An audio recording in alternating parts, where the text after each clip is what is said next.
In the previous e-learning video, we had a look at how to access our waiting list in Shintaro. In this video, we'll be looking at how to add a client to the waiting list. Some of you will be using standard waiting lists in your state, meaning that when you have a vacancy, you will be given someone who is going into a property and you won't be using waiting list in Shintaro.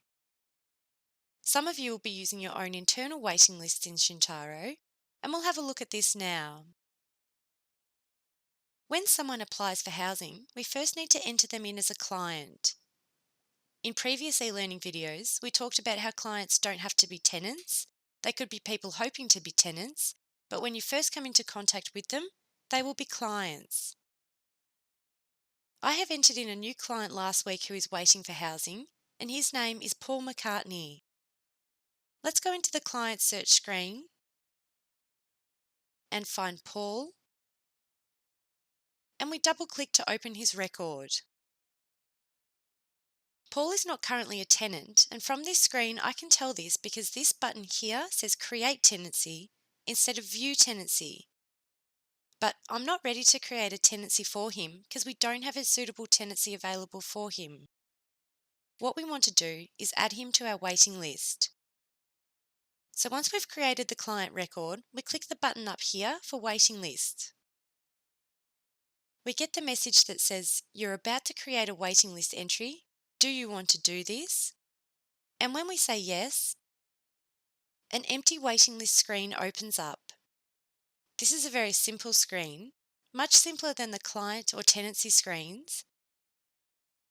And we have a number of fields on the left here that have been populated with the information from the client record.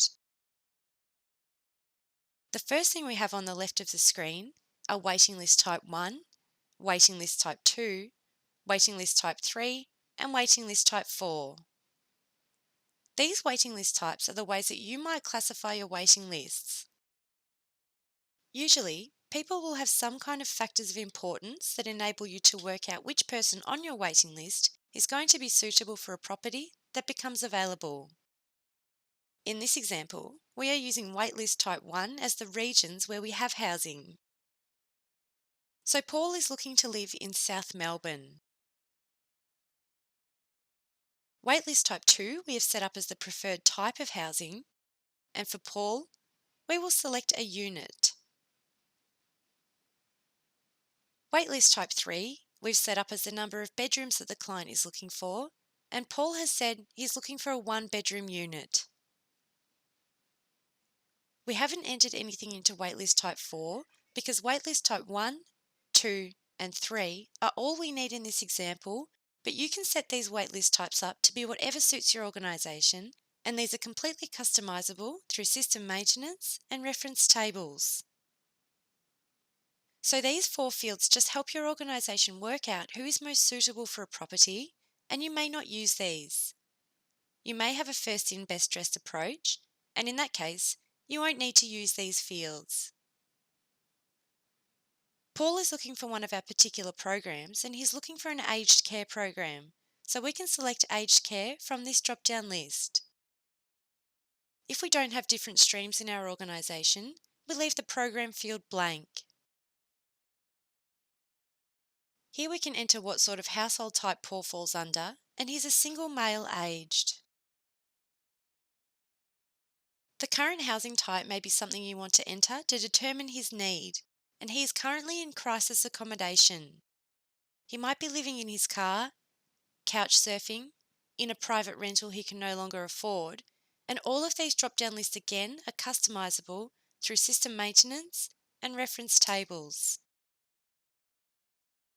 We can enter where Paul was referred from if he was referred to us, and Shintaro has populated this field with the health services that have come through from the client record. The housing outcome field is a field that we'll be using when we take him off the waiting list, so at the moment we don't put anything in here, but these are the different types of outcomes we can have for a waiting list entry. Current rent is what the client is currently paying in rent each week, and this can help you determine if the client can afford the housing when it becomes available. Paul is currently paying $150 a week in rent. Application date is the date that we received his application. This date has defaulted to today, but if we go and have a look at his client record,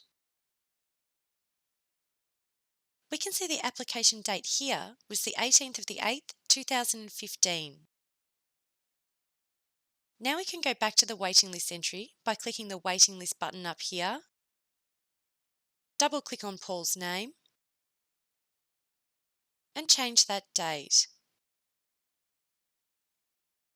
The last date of contact we can see here in the notes, and we see that we sent him a confirmation that we received his application on the 18th of the 8th, 2015. So we'll enter that date as the date of last contact.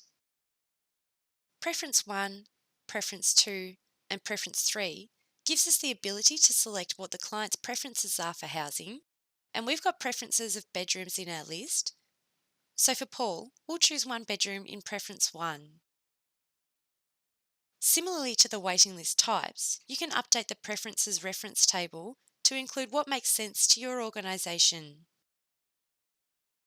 The number in household will be 1. If Paul was a current tenant of ours and he was in other crisis accommodation and we want to tenant him into transitional housing and he's awaiting a transfer, we would click the Awaiting Transfer box.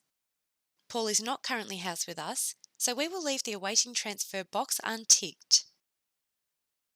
Residency points can be used if you have a priority system for giving preference to housing local residents. Public Housing Registered is where we indicate if the client is registered with public housing, as is the department eligible box.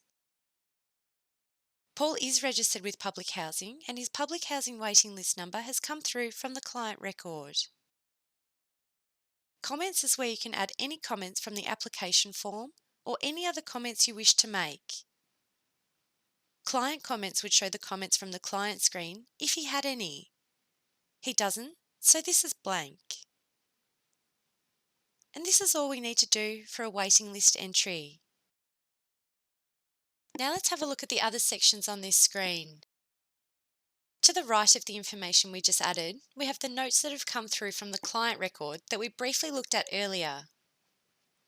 And above this, we have a number of functions at the top here also. We can see Paul's housing history from his client record by clicking the Housing History button here. We can change any of these fields and these will change for the client record also. You can use these fields if they are relevant to your organisation, but if these are not often used and they don't apply to your organisation, you can leave these blank.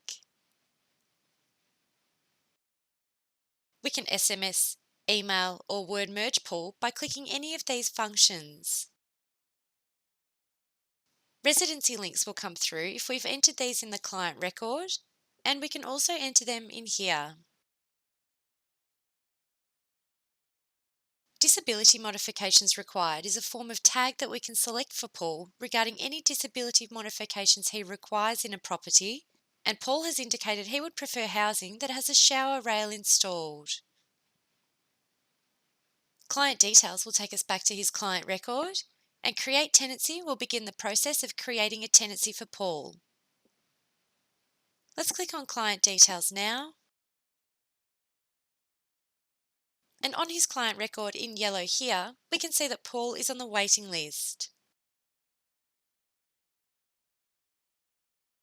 Let's say that Paul has called us today to ask how his application is going. We can quickly add a note